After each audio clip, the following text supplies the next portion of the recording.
Hello everyone, आप सभी का स्वागत है। आज की क्लास में हम लोग अभी तक हमने अगर देखा है तो करंट अफेयर कैसे देखा है, वीकली करंट अफेयर को देखा है। बट आज के क्लास में थोड़ा सा यूनिक होने वाला है। क्या यूनिक होने वाला है? तो आज के क्लास में हम लोग आपका जो 6 मंथ का करंट अफेयर है, लास्ट 6 मंथ मतलब 2025 से लेकर 2026 तक का आपको लास्ट 6 मंथ का जो करंट अफेयर है उसको एक साथ कवर करने वाले हैं। क्योंकि इसके पीछे जो रीजन ये है कि आपको एग्जाम, बहुत सारे एग्जाम लाइनअप है, ठीक है, बहुत सारे एग्जाम जो है आपको एक साथ लाइनअप है। तो उसमें ऐसा हो सकता है कि आपको लास्ट 6 मंथ का करंट अफेयर आपको पूछा जाएगा। चाहे अगर देखा जाए तो स्टेट लेवल का बहुत सारा एग्जाम आपको होने वाला है, स्टेट पब्लिक सर्विस कमीशन से रिलेटेड एग्जाम है। इसके अलावा अगर देखा जाए तो इवन आपका एसएससी का एग्जाम भी है, ठीक है, यूपीएससी का एग्जाम है, बिहार में आपको बहुत सारे टीचिंग एग्जाम है। इसके अलावा अगर बीपीएससी है आपको वो भी होने वाला है। इसके अलावा देखा जाए तो जुडिशरी का एग्जाम होने वाला है। तो वहां पे आपको करंट अफेयर बहुत क्रूशियल रोल प्ले करता है। और बिहार दरोगा देख लो या फिर आप किसी भी स्टेट से अगर हो, ठीक है, इवन अगर यूपी से हो या फिर अरुणाचल प्रदेश से हो, कहीं से भी हो ना, सो बिना करंट अफेयर के तो आपको काफी प्रॉब्लम आने वाला है। तो उन सारी चीजों को देखते हुए हम लोग क्या करें, आपको लास्ट 6 मंथ का करंट अफेयर जो है उसको देखने वाले हैं आज की क्लास में।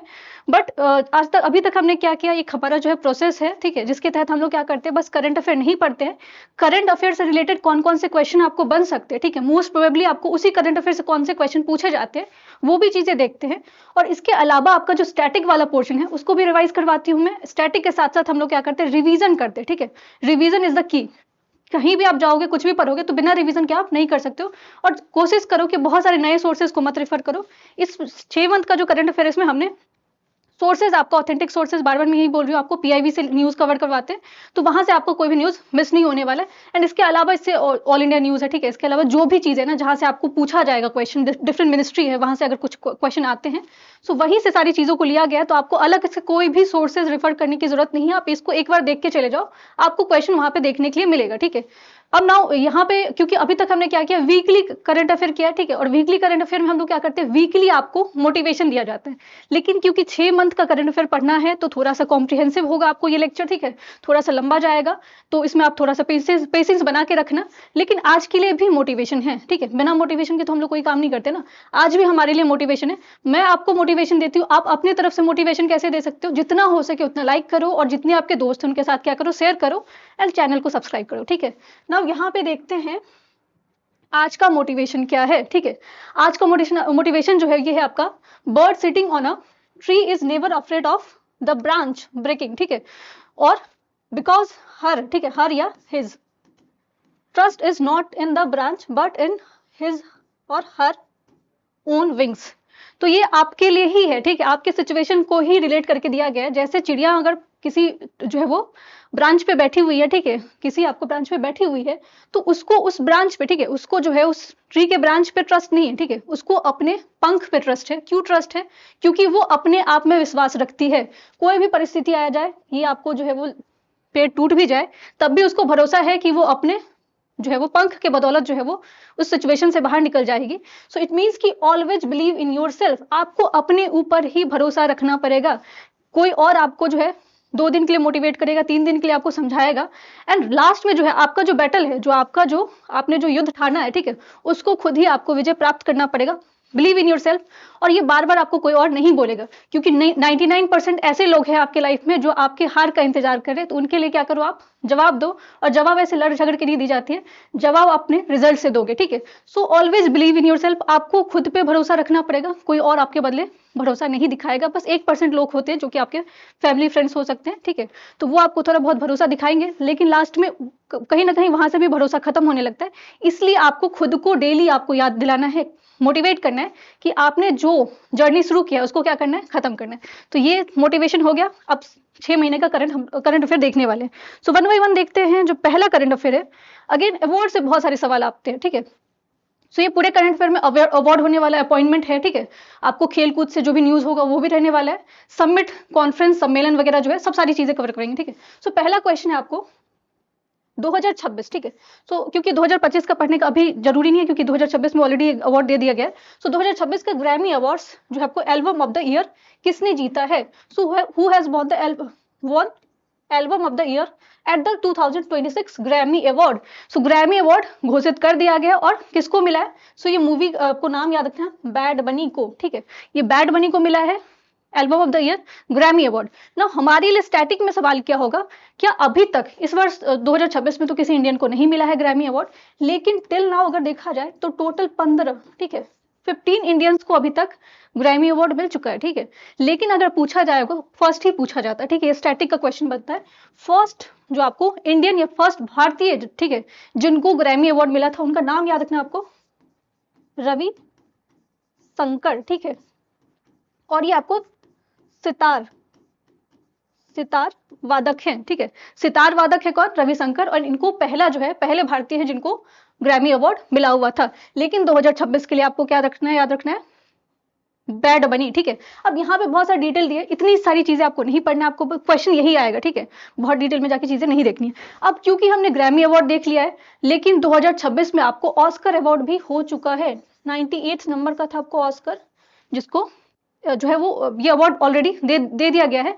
एंड ऑस्कर अवार्ड से लास्ट ईयर आपको बहुत सारे एग्जाम हुए थे जहां पे सवाल पूछा गया था। तो लास्ट ईयर 97 वाला था, इस बार का एडिशन कौन सा, इस बार का जो संस्करण है वो आपको 98 है। तो थोड़ा सा क्विकली ऑस्कर अवार्ड के बारे में भी देख लेते हैं, ताकि क्वेश्चन अगर आएगा तो आप वहां पे तैयार रहोगे पहले से, ठीक है। सो ऑस्कर में अगर देखा जाए तो सबसे पहले आपको याद रखना है कि कौन से मूवी को मिला है। तो इस मूवी का नाम है आपको वन बैटल आफ्टर अनदर, जो आप लोग लड़ रहे हो, एक बैटल के बाद दूसरा बैटल, ठीक है।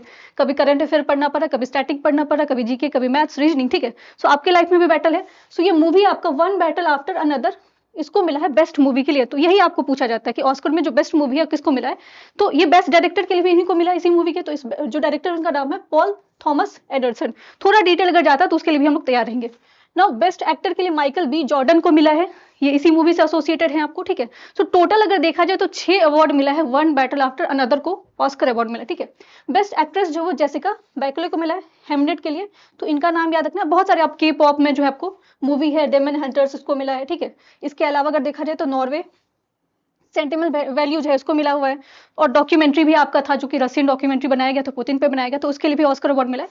तो बहुत सारी चीजें नहीं देखना, बस आपको मूवी याद रखना है कि वन बैटल आफ्टर अनदर जो है उसको ऑस्कर अवार्ड मिला है। और बेस्ट एक्टर और जो एक्ट्रेस है, दोनों को याद रखना है। अब 2024 उनका मन हो गया, ठीक है, उनका मन हो गया कि 2025 का पूछ लेते हैं, ठीक है। सो 2025 का अगर आपको पूछा जाएगा ऑस्कर अवार्ड, सो ये आपको याद रखना है एनोरा, ठीक है। 2025 में आपको एनोरा मूवी है जिसको क्या मिला हुआ था, ऑस्कर अवार्ड मिला हुआ था। एंड ये कौन से नंबर का ऑस्कर अवार्ड था आपको, ये 97 था। और इस बार कौन सा, ये 98 है। और ये ऑस्कर अवार्ड जो है वो आपको, अब आपके लिए भी सवाल तो रहेगा कुछ ना कुछ, क्योंकि ऐसे नहीं अच्छा लगता है कि मैं ही बस सबको बताते जाऊं। आपको, मुझे पता आपको भी बहुत कुछ आता है। सो आप लोग बताना, क्या इंडिया में अभी तक कितने ऑस्कर, इंडिया को ऑस्कर अवार्ड मिला है, ठीक है। नॉमिनेशन तो हर बार जाता है हमारा, लेकिन क्या अभी तक इंडिया में जो इंडियंस को, या फिर हमें इंडियन मूवी में कितने मूवी को अभी तक ऑस्कर अवार्ड मिल चुका है। अगर आपको पता है तो दिमाग लगा के क्या करना है, कमेंट सेक्शन में आंसर लिखना है, ठीक है।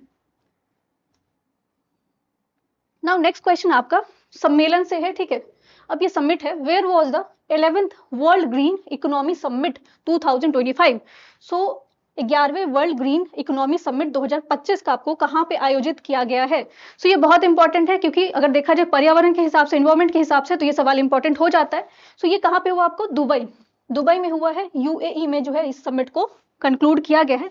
अब अगर थोड़ा अगर स्टेटमेंट बेस्ड क्वेश्चन इसमें पूछेंगे तो क्या पूछ सकते हैं, आपको थीम पूछा जा सकता है कि क्या था, ठीक है। सो ये आपको 1 से लेकर 2 अक्टूबर के बीच में 2025 का न्यूज है, ये 2025 में हुआ था। एंड ये Dubai world trade centre, so Dubai world centre, हो सकता है वेन्यू पूछ दिया जाए। जैसे अगर आपको एआई समिट के बारे में पूछा जाएगा, सो एआई समिट का भी तो वेन्यू पूछा जा सकता है, तो हम लोग क्या बोलेंगे, भारत मंडपम बोलेंगे। लेकिन अगर आपको क्या पूछा जाए, वर्ल्ड ग्रीन इकोनॉमी समिट, तो ये आपको कहाँ पे हुआ है, वर्ल्ड ट्रेड सेंटर में।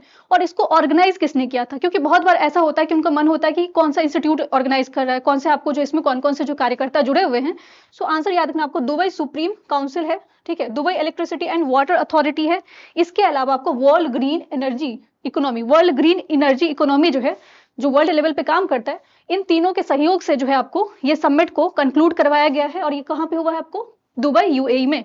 तो 11 नंबर का है, 2025 का न्यूज है, ठीक है। और कहीं ना कहीं कॉन्फ्रेंस समिट में न्यूज आपको मिल सकता है। अच्छा, थीम इसका क्या है, innovating for the impact accelerating the future the green economy. So sustainable development की, सतत विकास की बात करते हैं ना, तो इसको सतत विकास से जोड़ के सोचा गया है, ठीक है।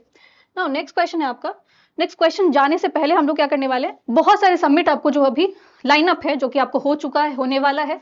तो क्योंकि हम लोग बस क्वेश्चन नहीं देखने वाले, क्वेश्चन से और कितने क्वेश्चन बन सकते हैं।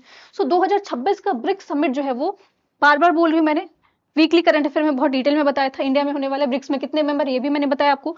लास्ट मेंबर जो है वो इंडोनेशिया ने ज्वाइन किया था। ब्रिक्स में ईरान है कि नहीं है, ये सब आप चीजें आपको मैंने ऑलरेडी कवर करवाया। फिर से आप याद रखना कि ब्रिक्स का समिट कहाँ पे हो रहा है 2026 का, भारत में हो रहा है। और जो चीज अगर भारत में हो रहा है ना, उससे आपको सवाल तो पक्का पक्का कहीं ना कहीं किसी ना किसी एग्जाम में तो देखने के लिए मिलेगा ही मिलेगा। अब एससीओ का, ठीक है, संघाई कॉर्पोरेशन, ये नेक्स्ट क्वेश्चन में आएगा, उसको भी हम लोग देखेंगे। ये आपको 2026 का, 2026 बोल रही हूँ, 25 नहीं बोली, 2025 का मैं बताऊंगी, बट 2026 का आपको कहाँ पे हो रहा है, ये किर्गिस्तान में हो रहा है। सेंट्रल एशियन कंट्री है, आपको मध्य जो है आपको एशिया जो है देश है, वहां पे ये होने वाला है।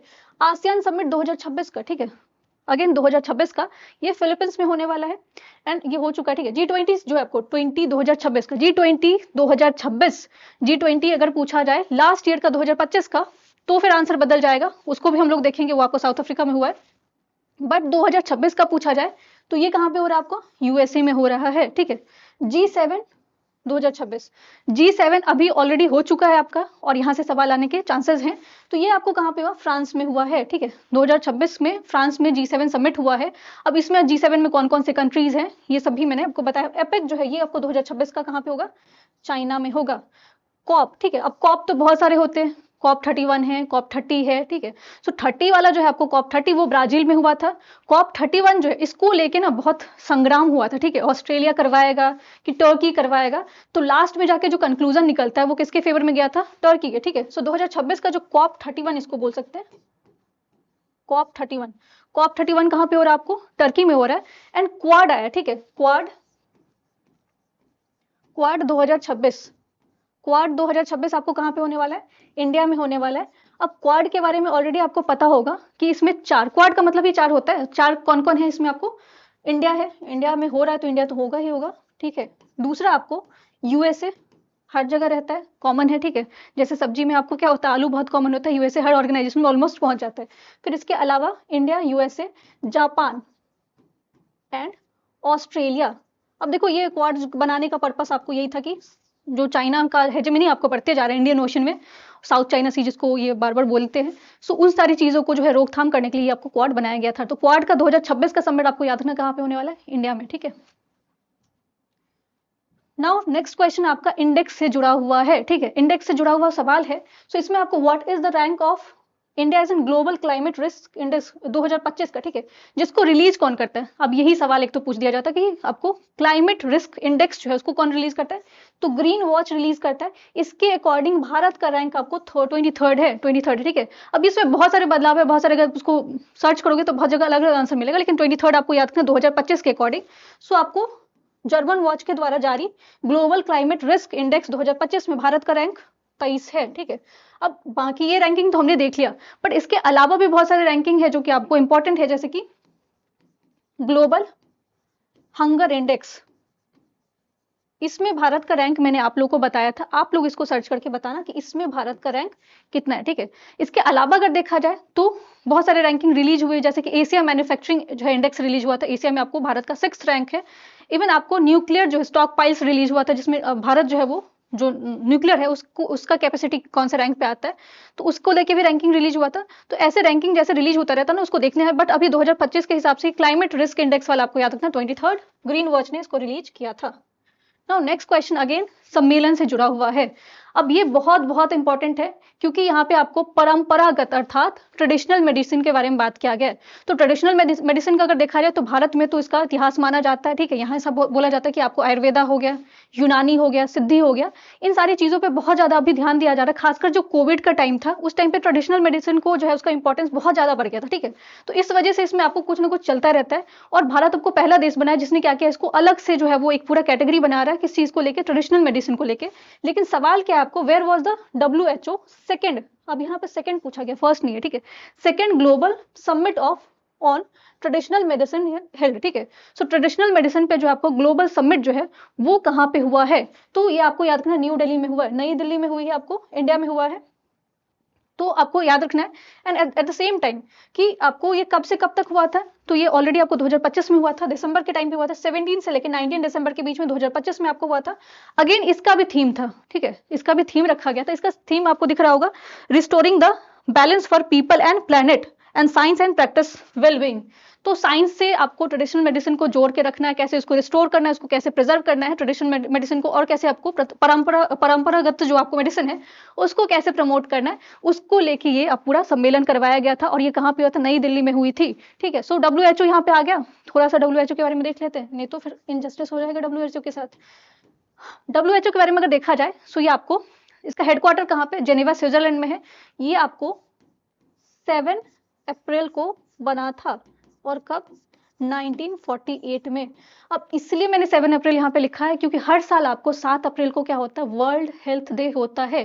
जो आपको विश्व स्वास्थ्य दिवस अगर पूछा जाए तो कब होता है? 7 अप्रैल को होता है। इसलिए मैंने आपको बताया विश्व स्वास्थ्य दिवस याद रखना, वर्ल्ड हेल्थ डे याद रखना है। 1948 में बना था, हेडक्वार्टर जेनेवा स्विट्जरलैंड में है। ठीक है, नेक्स्ट क्वेश्चन भी आपका अवार्ड से रिलेटेड है। ठीक है, अवार्ड से रिलेटेड है। So who was awarded the Indira Gandhi prize for peace, disarmament and development for the year 2025? यहाँ पे 2025 लिखा हुआ है। ठीक है, अब यहाँ पे ना थोड़ा सा जो है वो अजीबो गरीब क्वेश्चन भी आ सकता है। 2025 के जगह पे 24 भी पूछा जा सकता है। ठीक है, क्योंकि 24 वाला भी काफी इंपॉर्टेंट था। सो आपको वर्ष 2025 के लिए आपको इंदिरा गांधी शांति निरस्त्रीकरण, ठीक है, विकास पुरस्कार किससे जो है वो प्रदान किया गया है? तो आंसर तो इसका क्या हो जाएगा आपको? ग्रासा मासेल। ठीक है, ग्रासा मासेल जो है ये आंसर हो जाएगा, ग्रासा मासेल। लेकिन अभी 2025 का आंसर ग्रासा मासेल हो जाएगा। अब ग्रासा मासेल आपको मोजाम्बिक आपका देश है वहां से बिलोंग करती है, और ये आपको समाज सुधारिका है। ठीक है, सोशल रिफॉर्मर है, जो कि आपको खासकर वहां पे जो मानव अधिकार है, ह्यूमन राइट्स के लिए उन्होंने बहुत अच्छा काम किया है, इसलिए इनको ये अवार्ड दिया गया है। लेकिन 2025 का तो समझ में आ गया। अगर आपको पूछा जाए कि 2024 का जो है वो इंदिरा गांधी पीस प्राइज किनको दिया गया था, तो ये मिसेल बेचलेट को मिला था। ये आपको कहाँ से है?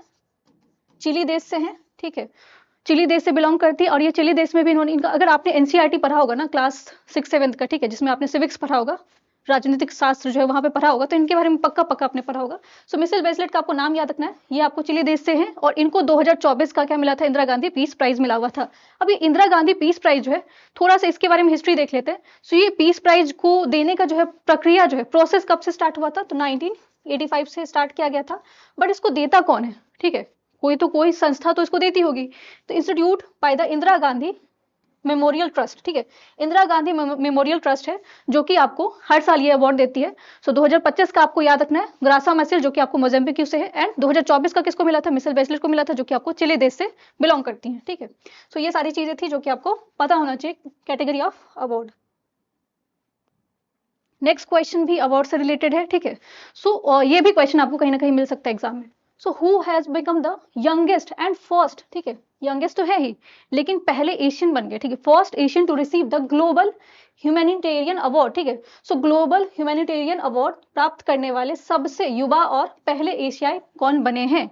ठीक है, सो मानवता के क्षेत्र में आपको ग्लोबल लेवल पे, अंतरराष्ट्रीय लेवल पे जो है वो सबसे कम उम्र में और एशियाई देश के जो है इससे संबंध रखते हैं। सो ये अवार्ड किनको मिला है? सो ये अवार्ड मिला है आपको अनंत अंबानी को। ठीक है, अब अनंत अंबानी को ये अवार्ड क्यों दिया गया है? क्योंकि इनके द्वारा आपको एक इनिशिएटिव लिया गया था, इनके द्वारा जो है एक पहल की गई थी। वो पहल क्या था आपको कि इन्होंने क्या किया था आपको, जो वाइल्ड लाइफ है, ठीक है, जो आपको पशु पक्षी है, उनको बचाने के लिए उन्होंने अभियान चलाया हुआ था। और इन्हीं के द्वारा आपको वन तारा आपने सुना होगा, जो कि गुजरात में उसको बनाया गया था, जहाँ पे उन सारे जो पशु पक्षी हैं जो किसी वजह से, या तो किसी एक्सीडेंट की वजह से, या फिर जो आपको क्राइसिस हो रहा है क्लाइमेट चेंज की वजह से, तो उन सारी चीजों को प्रिजर्व करें, उनका संरक्षण करें, इसलिए उनको ये अवार्ड दिया गया था ना। कुछ ऑप्शन यहाँ पे अलग थलग दिख रहा है। ठीक है, उन ऑप्शन के बारे में भी देख लेते हैं। मलाला यूसुफ है। ठीक है, मलाला यूसुफ आपको सबसे यंगेस्ट आपको पर्सन है जिनको नोबेल पीस प्राइज मिला था। यंगेस्ट बोलिए, ठीक है, सबसे युवा। ना यहाँ पे एक और नाम है कैलाश सत्यार्थी। कैलाश सत्यार्थी और मलाला यूसुफ को साथ में आपको नोबेल पीस प्राइज दिया गया था, एक साथ दिया गया था। और कैलाश सत्यार्थी अभी आपको रिसेंटली फिर से न्यूज में थे, क्योंकि इनके द्वारा एक पुस्तक लिखी गई थी जिसका नाम था द पावर ऑफ कंपैशन, करुणा का पावर। ठीक है, करुणा द पावर ऑफ कंपैशन जो है इनकी पुस्तक थी। आपको याद रखना किनका पुस्तक है? कैलाश सत्यार्थी का। ठीक है, बस करुणा करके नाम याद रखना, इनका ही पुस्तक है द पावर ऑफ कंपैशन। और मलाला यूसुफ आपको यंगेस्ट है जिनको नोबेल पीस प्राइज मिला हुआ था। नेक्स्ट क्वेश्चन आपका मिलिट्री एक्सरसाइज है, ठीक है। सो इसके बिना तो आपका पूरा करंट अफेयर इनकम्प्लीट होता है।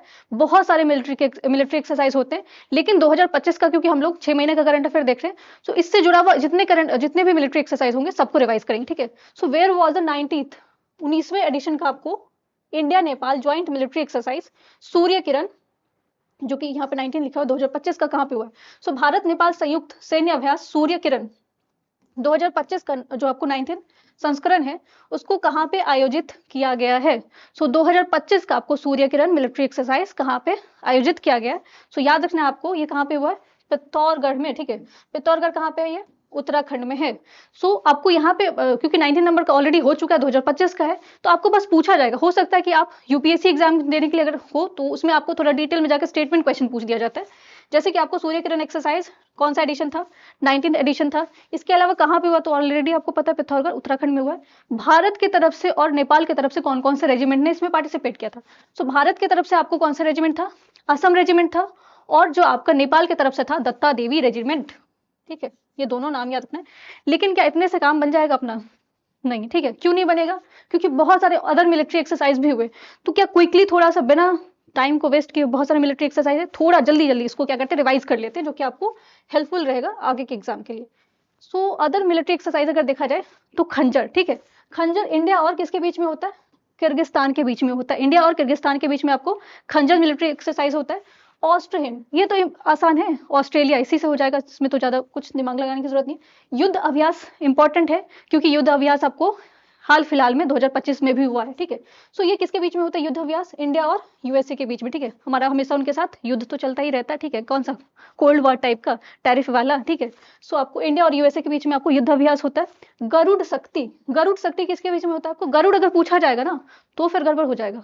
शक्ति अगर लग गया तो इंडिया और इंडोनेशिया के बीच में, गरुड़ शक्ति है तो इंडिया और इंडोनेशिया, बट अगर गरुड़ पूछा जाएगा तो इंडिया और फ्रांस के बीच में, ठीक है।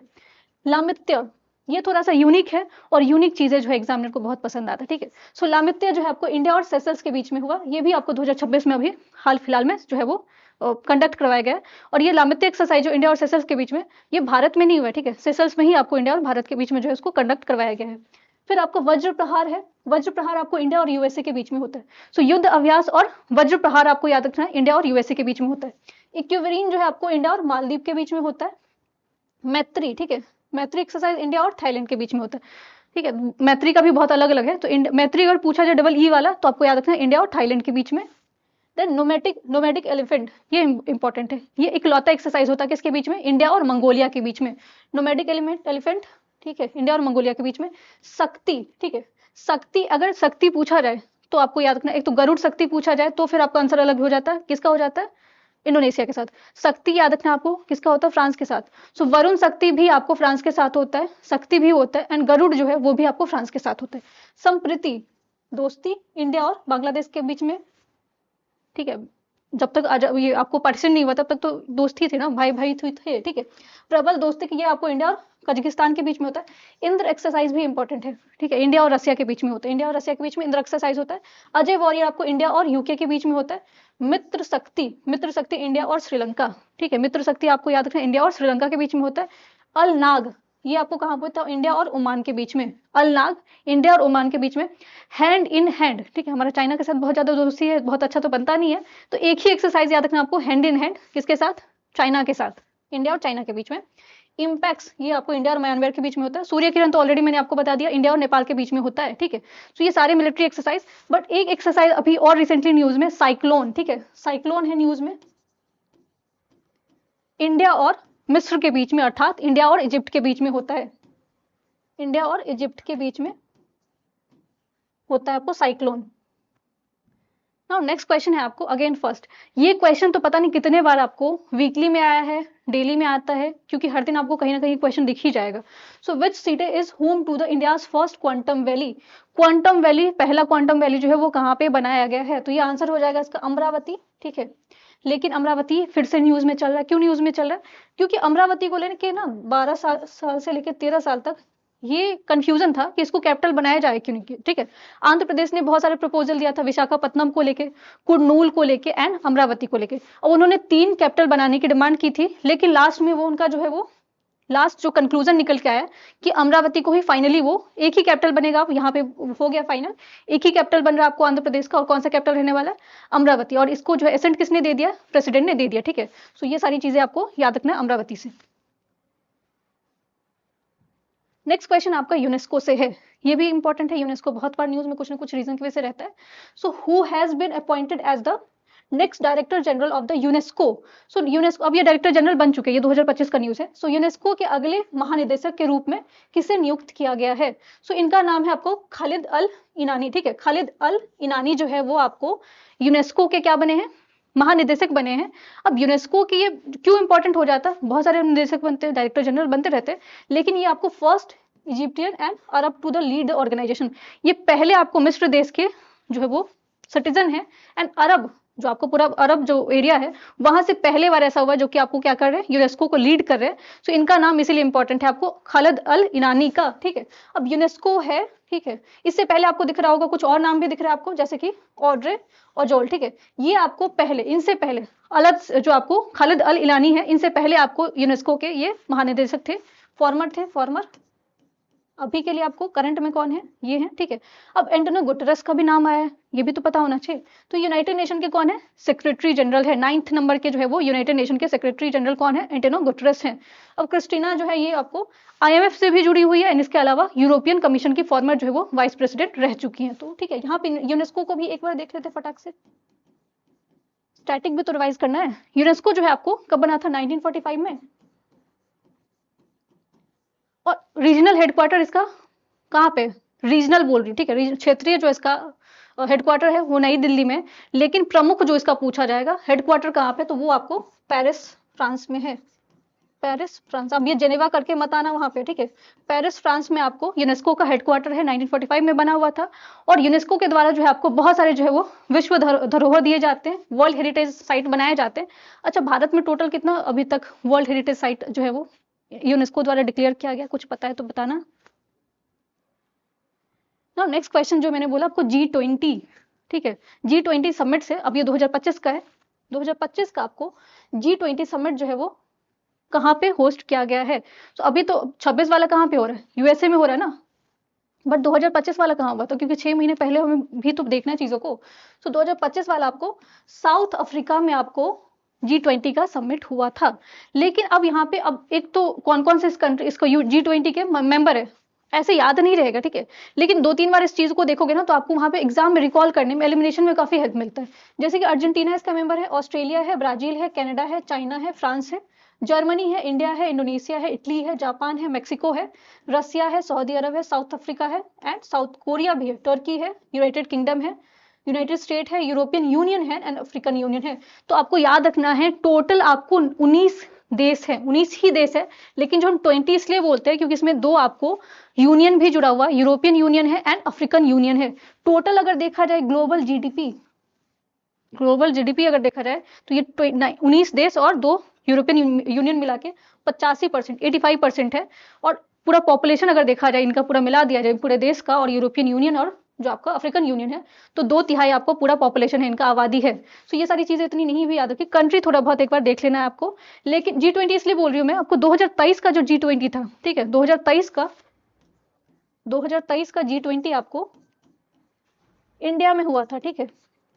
और जब ये इंडिया में हुआ था तो काफी भव्य तरीके से इसको किया गया था, बहुत सारी चीजों पे बात की गई थी, इसके लोगो पे, इसका लोगो क्या था, ठीक है, इसका जो है वो मोटो क्या था, ऑब्जेक्टिव क्या था, बहुत सारी चीजें जो इसमें कंक्लूड की गई थी, कौन कौन सी चीजों पे विषय पे बात किया जाए। तो बस आपको 2023 वाला G20 याद रखना, भारत में हुआ था, लेकिन 2025 का साउथ अफ्रीका में हुआ, 2020 का आपको कहाँ पे होने वाला है, USA में होने वाला है। नेक्स्ट क्वेश्चन आपको अपॉइंटमेंट से रिलेटेड है, ठीक है। So who has been appointed as the CEO, chief executive officer of NITI Aayog, NITI Aayog के CEO के रूप में किसे नियुक्त किया गया है। तो आंसर इसका क्या हो जाएगा, निधि चिब्बर। निधि चिब्बर को नीति आयोग का CEO, चीफ एग्जीक्यूटिव ऑफिसर जो है नियुक्त किया गया है। बट सवाल एक और यहाँ पे उठता है, ठीक है, अभी बहुत सारे एग्जाम, ऐसे एग्जाम जब नीति आयोग आपको आया था, ठीक है, कब आया था ये, 1 जनवरी 2015 में। किसको रिप्लेस किया था, आपको प्लानिंग कमीशन को इसने रिप्लेस किया था, प्लानिंग कमीशन को इसने रिप्लेस कर दिया था। लेकिन जब आया था, नीति आयोग का भी अपने आप में एक फुल फॉर्म है, ठीक है, ये आप लोग के लिए सवाल है, कुछ आप सर्च करो, नीति आयोग इसका नाम नहीं है, ठीक है। नीति आयोग को शॉर्ट में लिखा जाता है, इसका कुछ बहुत ही एक्सपेंडेड नाम है, वो भी आपको एक एग्जाम में पूछा गया था, तो आप लोग नीति आयोग का फुल फॉर्म बताना। अब नीति आयोग के बारे में अगर देखा जाए तो इसके चेयरपर्सन, वाइस चेयरपर्सन अगर पूछा जाए तो ये ऑप्शन में दिखा हुआ आपको सुमन बेरी, ठीक है। सुमन बेरी इसके वाइस चेयरपर्सन है, वाइस चेयरपर्सन, बार बार बोल रही हूँ, वाइस चेयरपर्सन है, वीसी वाइस चेयरपर्सन है। अगर पूछा जाए निधि चिब्बर से पहले आपको चीफ एग्जीक्यूटिव ऑफिसर कौन थे, तो वीपीआर सुब्रमण्यम थे, ठीक है। अब चेयरपर्सन कौन होते हैं, ठीक है, तो नीति आयोग के चेयरपर्सन आपको प्राइम मिनिस्टर होते हैं। यहाँ पे आपको किसी प्राइम मिनिस्टर का नाम लेके नहीं देखना है, प्राइम मिनिस्टर होंगे, ठीक है। ऑटोमेटिक जो भी प्राइम मिनिस्टर बनेंगे वो आपको ऑटोमेटिक चेयरपर्सन बन जाते हैं, किस चीज के, नीति आयोग के। नीति आयोग में आपको जो है इसके काउंसिल बनाया जाता है, इसके काउंसिल में आपको जितने भी चीफ मिनिस्टर है, 28 स्टेट है, 28 स्टेट के जितने भी राज्य के आपको चीफ मिनिस्टर है वो इसके काउंसिल जो है, काउंसिल के मेंबर होते हैं। इसके अलावा जहां पे आपको यूटी है वहां पे अगर मान लो चीफ मिनिस्टर होते नहीं, वहां पे कौन होगा, गवर्नर होगा। सो गवर्नर इस काउंसिल के मेंबर हो जाते हैं। तो बस आपको याद रखना है कि निधि चिब्बर अभी चीफ एग्जीक्यूटिव ऑफिसर है, वाइस चेयरपर्सन पूछा जाए सुमन बेरी है, एंड चेयरपर्सन पूछा जाए तो आपको प्राइम मिनिस्टर हो जाते हैं, ठीक है। नीति आयोग कब बना था, 2015, इतना तो पता चल गया। अच्छा, कॉन्स्टिट्यूशनल बॉडी है क्या ये। नाउ नेक्स्ट क्वेश्चन है आपका, ये भी अपॉइंटमेंट से रिलेटेड है। प्राइम मिनिस्टर नए कहीं पे प्राइम मिनिस्टर बनते हैं, ठीक है, प्रेसिडेंट बनते हैं, तो सवाल बन जाता है। सो ये न्यूज में काफी लंबे समय तक ये चीजें न्यूज में थी, इसलिए बता रही हूँ। Which country becomes first European country to ban a social media, ठीक है, ये भी सोशल मीडिया है, बाकी अपॉइंटमेंट वाला नेक्स्ट में देखेंगे, ठीक है। Social media for the children under 16, सो 16 साल से कम उम्र के लिए जो है आपको फर्स्ट यूरोपियन कंट्री कौन बना है जो कि बैन कर दिया सोशल मीडिया को, तो ये स्पेन है, ठीक है, स्पेन है आपको। अब यहाँ पे नॉर्वे, मोरक्को तो आपको पता भी है कहाँ पे है, ये यूरोप में है कि नहीं है। फिर आपको नॉर्वे है ऑप्शन में, एंड कुवैत है। तो थोड़ा कॉमन सेंस यहाँ पे नॉर्वे और स्पेन में फंसोगे, बट थोड़ा सा सोचो तो स्पेन का है। लेकिन अब यहाँ पे यूरोपियन है कंट्री, बट ओवरऑल पूछा जाएगा पूरा आपको विश्व में सबसे पहला देश कौन था जो कि अंडर 16 के लिए सोशल मीडिया बैन कर दिया, तो वो आपको ऑस्ट्रेलिया रखना है याद, ऑस्ट्रेलिया, बार बार बता रही हूँ मैं। साउथ ईस्ट एशिया में पूछा जाए पहला आपको देश जिसने आपको सोशल मीडिया अंडर 16 के लिए बैन किया, तो वो आपको देश कौन सा है, इंडोनेशिया है। सो आंसर देख रहे हो बदलते जा रहा है आपको। फ्रांस भी डिमांड कर रहा है, और इंडिया में भी कुछ स्टेट में बार बार बोल रहे हैं इस चीज के लिए डिमांड राइज किया जा रहा है। तो स्पेन आपको याद रखना है, यूरोप में ओवरऑल पूछा जाए तो ऑस्ट्रेलिया, और साउथ ईस्ट एशिया में पूछा जाए तो आपको इंडोनेशिया आंसर हो जाएगा। तो आंसर बदल रहा है, क्वेश्चन पे डिपेंड कर रहा है आपको कौन सा क्वेश्चन है ना। सोशल मीडिया को लेके यहाँ पे सवाल है, तो अगर आपको पता है तो सोशल मीडिया को लेके बहुत जो है आपको बहुत बड़ा कंट्रोवर्सी हुआ था, बहुत बड़ा संग्राम हो गया था, कहाँ पे, नेपाल में, ठीक है। और जो वहाँ के यूथ हैं उन्होंने केपी ओली को क्या किया था, वहां से डिस्प्लेस किया था। उसके बाद अगर आपने देखा होगा तो वहां पे सरकार बदली, ठीक है, सरकार बदली, उसके बाद जो है नेपाल को पहली फर्स्ट वुमेन प्राइम मिनिस्टर मिली थी। नेपाल की फर्स्ट वुमेन प्राइम मिनिस्टर कौन है, क्योंकि ये न्यूज में अभी 2025 में बनी हुई थी। ऑल्दो अब प्राइम मिनिस्टर चेंज हो चुके हैं वहां पे, ठीक है। प्राइम मिनिस्टर अभी जो है यंगेस्ट प्राइम मिनिस्टर बने हैं, कौन बने अभी, तो अभी फिलहाल अभी कौन है, बालेन शाह, ठीक है, जिनको बालेंद्र बोला जाता है, बालेन शाह है नेपाल के prime minister. But first women Nepal की प्राइम मिनिस्टर कौन है, क्योंकि सोशल मीडिया से जुड़ा हुआ सवाल था। नाउ नेक्स्ट क्वेश्चन जो मैंने बोला था आपको अपॉइंटमेंट वाला, so who become the youngest prime minister of Netherland in the Feb, ठीक है। अब ये 2026 में आपको यंगेस्ट प्राइम मिनिस्टर बने नीदरलैंड के। सो सबसे युवा, इनका नाम याद रखना आपको, रॉब जेटन, ठीक है, रॉब जेटन आपको नीदरलैंड के यंगेस्ट प्राइम मिनिस्टर बने। एंड न्यूज में किस वजह से थी ये 38 ईयर ओल्ड है and become the youngest and first openly आपको जो है वो गे प्राइम मिनिस्टर हैं, मतलब समलैंगिक है, ठीक है, और इनको प्राइम मिनिस्टर बनाया गया, इस वजह से न्यूज में थे, तो ये आपको याद रखना है। बट यहाँ पे कुछ ऑप्शन भी दिख रहा है, जैसे कि मार्क रूटे, ठीक है, मार्क रूटे जो आपको दिख रहे हैं ये किसके डायरेक्टर जनरल है, महानिदेशक है, तो नाटो के, ठीक है, नाटो भी न्यूज में चल रहा है यूक्रेन के, और इसकी वजह से आपको वॉर जो चल रहा है इजराइल, ईरान और यूएसए का, उसकी वजह से नाटो न्यूज में है। सो मार्क रूटे का नाम याद रखना, ये महानिदेशक है किसके, नाटो के। लेकिन सवाल क्या था हमारे लिए, जॉब रूटेन था, ये भी याद रखना। अब नीदरलैंड का कैपिटल क्या है, दो कैपिटल है उसका, दोनों कैपिटल बताना मुझे। Next question, Masali village has become the India's first solar powered border, ठीक है, सवाल को मिस नहीं करना, पूरा पढ़ना है। Border village, it is located in which state. तो ये नहीं पूछा जाए आपको पहला गांव कौन से, ये पूछा जाए पहला सोलर पावर्ड बॉर्डर, सीमा रेखा, ठीक है। मसाली गांव भारत का पहला सौर ऊर्जा से आपको संचालित सीमा गांव, ठीक है, सीमा गांव बन गया है। यह किस राज्य में स्थित है, तो ये आपको गुजरात में स्थित है। मसाली गांव कहाँ पे स्थित है, गुजरात में स्थित है, और ये आपको दिख रहा होगा बॉर्डर के आसपास दिख रहा है फोटो में, ठीक है। अगर ये सवाल पूछ दिया जाए, इंडिया का फर्स्ट सोलर विलेज कौन सा था, इंडिया का पहला सोलर ऊर्जा से आपको जो जुड़ा हुआ गांव कौन सा था, सोलर विलेज, तो फिर आंसर बदल जाएगा ना। सोलर विलेज कौन सा था, मोढेरा था, ठीक है। ये भी आपको कहाँ पे, गुजरात में है। अब मोढेरा जो है वो आपको किस चीज के लिए भी फेमस है, सन टेम्पल। भारत में बहुत सारे सन टेम्पल है, एक आपको कोणार्क है, एक आपको कहाँ पे मोढेरा है, एक और है, ठीक है, जम्मू एंड कश्मीर। उसमें टेम्पल का नाम क्या है बताना मुझे। तो solar village, first solar village पूछा जाएगा तो मोढेरा आंसर हो जाएगा। लेकिन बॉर्डर विलेज पूछा जाएगा तो आंसर क्या हो जाएगा आपको, गुजरात मसाली गांव, ठीक है, याद रखना है। नेक्स्ट क्वेश्चन है आपका, who won the Booker prize 2025, the novel Flesh. तो फ्लेस जो है आपको उपन्यास के लिए वर्ष 2025 का बुकर प्राइज किसने जीता है। अब आंसर तो इसका क्या हो जाएगा, डेविड सेजले, ठीक है, डेविड सेजले जो है इसका आंसर हो जाएगा, जो कि आपको 2025 का इनका नोबेल है फ्लेस, इसके लिए इनको क्या दिया गया, उपन्यास है इनका फ्लेस, जिसके लिए इनको बुकर प्राइज दिया गया। अब हमारे लिए जो क्वेश्चन होता है ना, बहुत कंफ्यूजन हो जाता है इस बात से कि एक तो बुकर प्राइज होता है, दूसरा आपको क्या होता है, इंटरनेशनल बुकर प्राइज। दोनों में पता ही नहीं डिफरेंस क्या है। अंतरराष्ट्रीय बुकर प्राइज भी दे दिया जाता है, एक बुकर प्राइज भी बोल दिया जाता है, तो पता नहीं चलता क्या है। तो दोनों के बारे में डिफरेंस थोड़ा सा देख लेते हैं आज। तो बुकर प्राइज जो है वो आपको इंग्लिश लैंग्वेज में ही दिया जाता है, केवल इंग्लिश जो आपको भाषा है उसी में आपको बुकर प्राइज दिया जाता है। लेकिन हम जिसमें बात करते हैं इंटरनेशनल बुकर प्राइज के बारे में, अंतरराष्ट्रीय बुकर प्राइज के बारे में, वो आपको बहुत सारी भाषाओं में दिया जाता है, अंग्रेजी के अलावा जितना भी भाषा है उसमें आपको इंटरनेशनल बुकर प्राइज दिया जाता है। अब इनिशियली जो बुकर प्राइज है वो आपको स्टार्ट कब किया गया था, 1969 में। 1969 से बुकर प्राइज देने की जो है प्रक्रिया जो है वो स्टार्ट की गई थी। सो जब ये दिया गया था तब पहले आपको सारे देशों को नहीं दिया जाता था, किसको दिया जाता था, कॉमनवेल्थ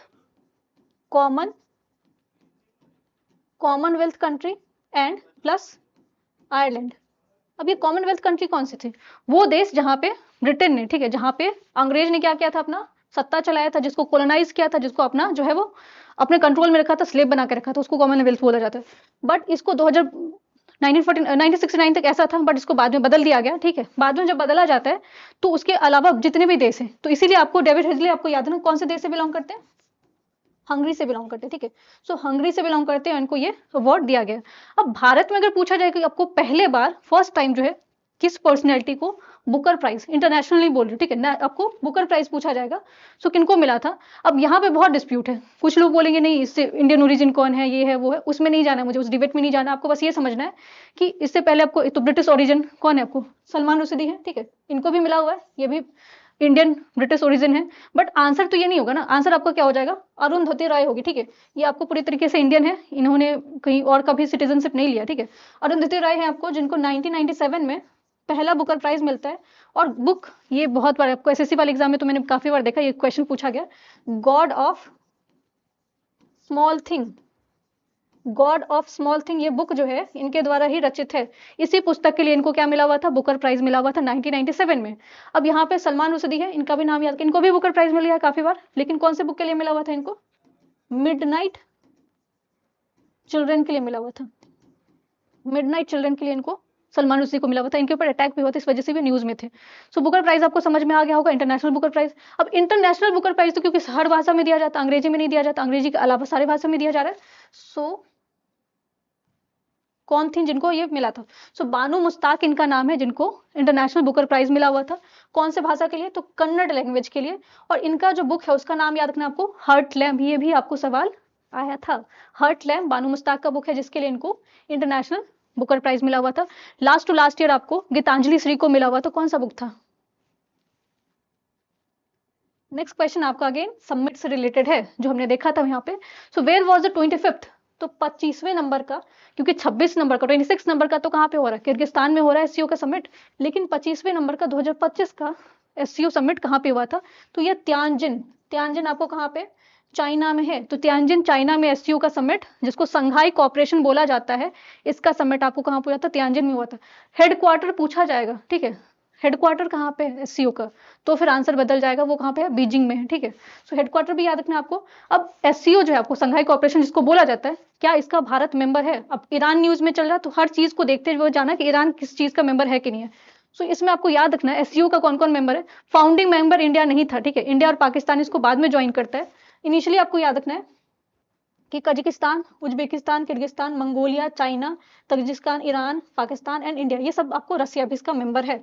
सो ये बस याद रखना आपको। इससे एक जो बहुत इंपॉर्टेंट चीज़ है वो है आपको रैट, ठीक है, वो रैट चूहा वाला नहीं है, ठीक है, ये आपको रीजनल एंटी टेररिज्म स्क्वाड बोला जाता है।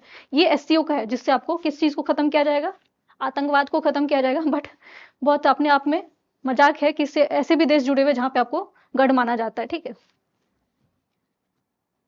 नेक्स्ट क्वेश्चन है आपका, which country hosted the 8th session of International Solar Alliance. So October में 2025 में आपको इंटरनेशनल सोलर अलायंस हुआ था, अंतरराष्ट्रीय सौर जो आपको सम्मेलन करवाया गया था।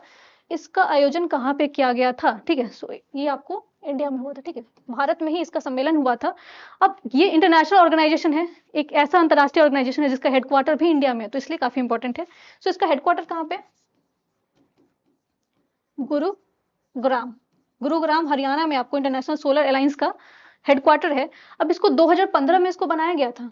2015 में आपको इंटरनेशनल अंतरराष्ट्रीय जो आपको सूर्य ऊर्जा से लेके जो सम्मेलन जो आपको ऑर्गेनाइजेशन है, संगठन है, उसको बनाया गया था 2015 में।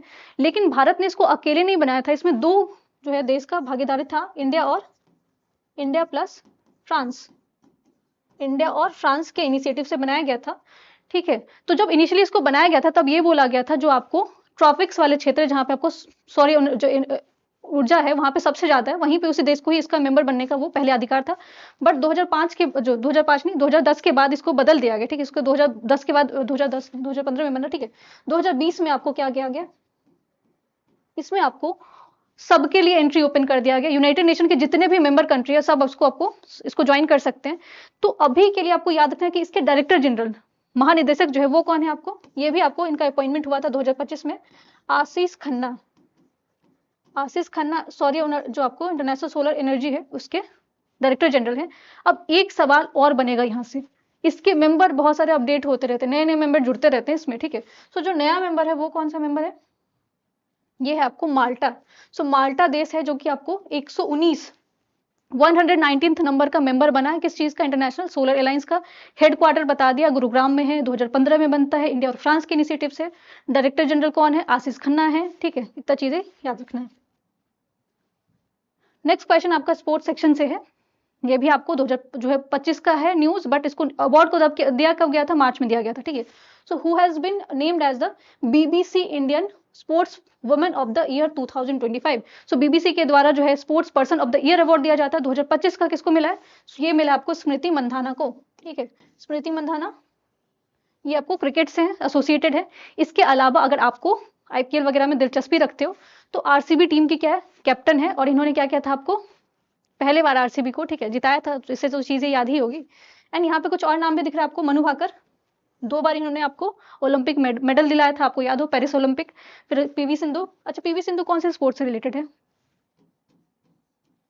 मीराबाई चानू, ये भी आपको याद रखना है, जिम्नास्ट है। तो ये सारी चीजें हैं जो कि आपको पता होना चाहिए ना। BBC sports person women of the year पूछा गया, अगर पूछा जाए BBC sports emerging player of the year तो आंसर दिव्या देशमुख हो जाएगा, जो कि आपको चेस गेम से संबंधित है।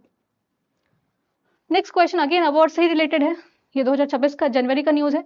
So how many individuals were confirm the Padma award in 2026।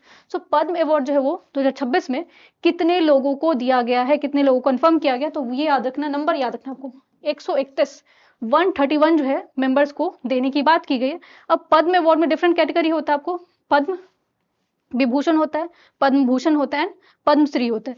अब 131 लोगों का नाम नहीं याद रख सकते हो आप, ठीक है। पद्म विभूषण आपको 6 लोगों को मिला है, उनका नाम याद रखना है। एंड जो पद्मश्री है आपको, उसमें आपको क्या करना है, आप जिस भी स्टेट से बिलोंग करते हो, जहां से भी बिलोंग करे जिस स्टेट से, अगर स्टेट स्पेसिफिक एग्जाम देने वाले हो तो अपने स्टेट से देख लेना कि पद्म भूषण में से कौन है, पद्म विभूषण में से कौन है, पद्मश्री में से, वही आपको एग्जाम के हिसाब से रीजनल एग्जाम से इंपॉर्टेंट होता है।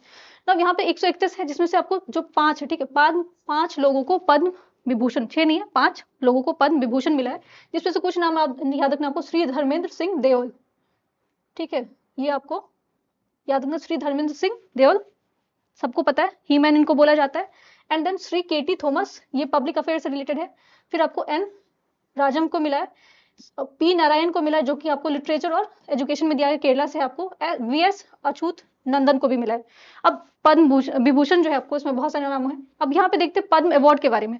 सो ये पद्म अवार्ड कब स्टार्ट किया गया था, 1954 में आपको ये पद्म अवार्ड स्टार्ट हुआ था, लेकिन इसको पहले पद्म अवार्ड नहीं बोला जाता था, इसको रीनेम किया गया। पहले इसको जो है 1 2 3 4 कुछ भी नाम बोल दिया जाता था, रीनेमिंग याद रखना आपको 1955 में किया गया था।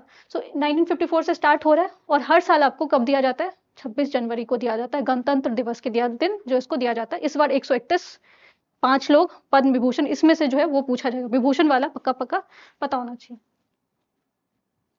नेक्स्ट क्वेश्चन है आपको, यहाँ पे वही है, देखो पी नारायण है और इनको पद्म विभूषण मिला है, कौन से क्षेत्र में मिला है? ठीक है, कौन से फील्ड में मिला है इनको? लिटरेचर एंड एजुकेशन के, साहित्य के क्षेत्र में मिला है। नेक्स्ट क्वेश्चन है आपका वेटलैंड से, ठीक है, आर्द्र भूमि।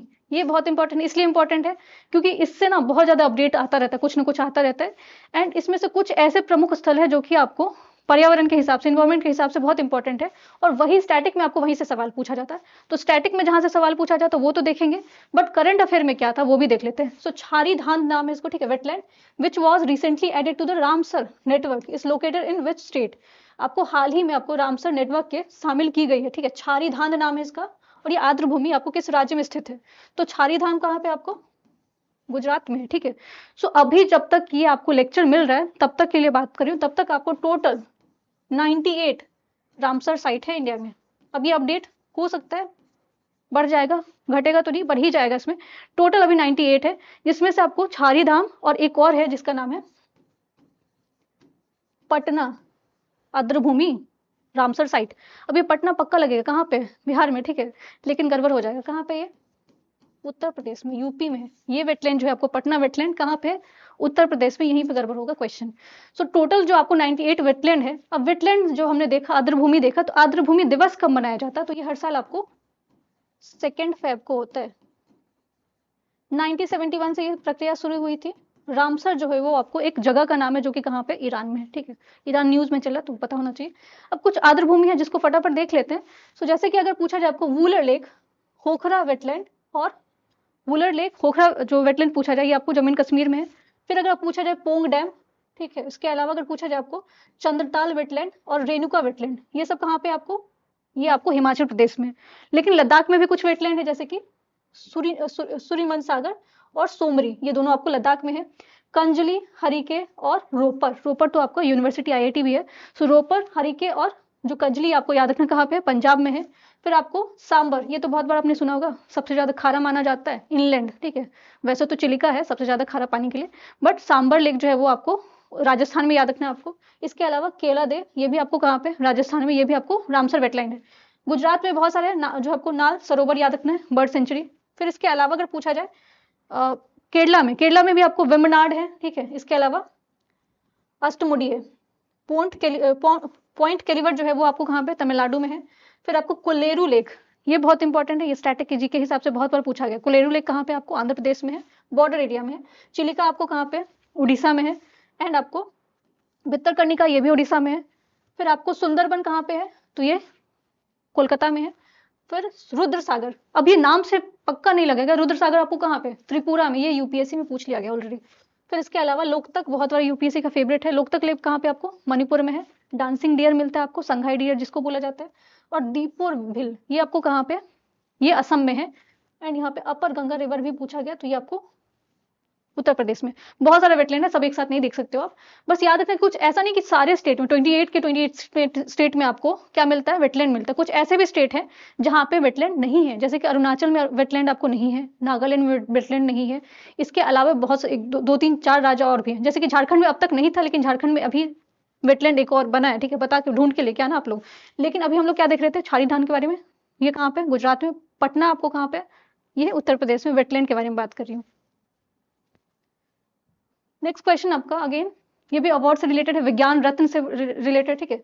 सो आपको याद रखना है कि किससे खगोल भौतिक वैज्ञानिक को मरणोपरांत विज्ञान रत्न पुरस्कार 2025 के लिए चुना गया है? तो ये आंसर आपको क्या हो जाएगा? जयंत विष्णु नार्लिकर, ठीक है। सो जो विष्णु जयंत नार्लिकर हैं, इनको ये मरणोपरांत ये अवार्ड दिया गया। कौन सा अवार्ड? विज्ञान रत्न अवार्ड। तो विज्ञान रत्न अवार्ड में आपको बहुत सारे लोगों को अवार्ड दिया गया, कुछ नाम बस देख लेते हैं। इनको जो आपको किस चीज में दिया गया? स्पेस सेक्टर में दिया गया, स्पेस के लिए इन्होंने काम किया था। अदर जैसे कि और पर्सनैलिटी, महेश प्रताप सिंह, इनको एग्रीकल्चर साइंस के लिए मिला है, ठीक है, कृषि जो है आपको विज्ञान के लिए मिला है। मोहम्मद अवीद को मिला है फिजिक्स के लिए आपको। फिर पुष्पा वर्मा को मिला लाइफ साइंस के लिए, अमित कुमार को इंजीनियरिंग साइंस के लिए मिला है, रमा देवी को आपको अर्थ साइंस के लिए मिला है। तो विज्ञान रत्न पुरस्कार जो इंडिया का मोस्ट प्रेस्टिजियस अवार्ड है, किस चीज में दिया जाता है, विज्ञान में दिया जाता है। तो जयंत विष्णु नार्लिकर का नाम याद रखना, हो सकता है आपको ये सवाल कहीं मिल जाएगा, 2025 का न्यूज था ये। नेक्स्ट न्यूज आपका अपॉइंटमेंट से रिलेटेड है। ये तो अगर आपने दे दिया है कहीं एग्जाम तो क्वेश्चन मिल गया होगा, और देने वाले हो तो भी मिल सकता है, ठीक है। So who has become the 53rd chief justice of India. So 53rd मुख्य न्यायाधीश आपको कौन बने हैं, इनका अपॉइंटमेंट ऑलरेडी आपको 24 नवंबर को हो चुका है, इन्होंने कार्यभार संभाल लिया है। इनका नाम है, आपको याद रखना, जस्टिस सूर्यकांत। जस्टिस सूर्यकांत जो है आपको 53rd नंबर के चीफ जस्टिस ऑफ इंडिया है। लेकिन 52nd अगर पूछा जाए, वी आर गवई है, ठीक है, 52nd बी आर गवई हैं आपको, जो कि चीफ जस्टिस ऑफ इंडिया रहे हुए हैं। अब यहाँ पे जो चीफ जस्टिस इंडिया सूर्यकांत आपने याद रख लिया। सवाल आप लोगों के लिए कि चीफ जस्टिस जो आपको मुख्य न्यायाधीश है, इनका अपॉइंटमेंट कौन करता है, अपॉइंटमेंट कौन करते हैं इनका। आर्टिकल मैं बता देती हूँ, अनुच्छेद आपको कौन से इससे जुड़ा हुआ है इनके अपॉइंटमेंट से, तो 124। लेकिन इनका अपॉइंटमेंट कौन करते हैं बताना जरा आप लोगों को अगर पता हो तो। बट एक और चीज देख लेते हैं, करंट ऑफ, और जो आपको ये सारी चीजें आपको पता होना चाहिए कि आपके राष्ट्रपति कौन है, ठीक है, उपराष्ट्रपति कौन है, अभी 2026 के हिसाब से बता रही, ठीक है। सो प्रेसिडेंट आपको कौन है, द्रौपदी मुर्मू है, ठीक है।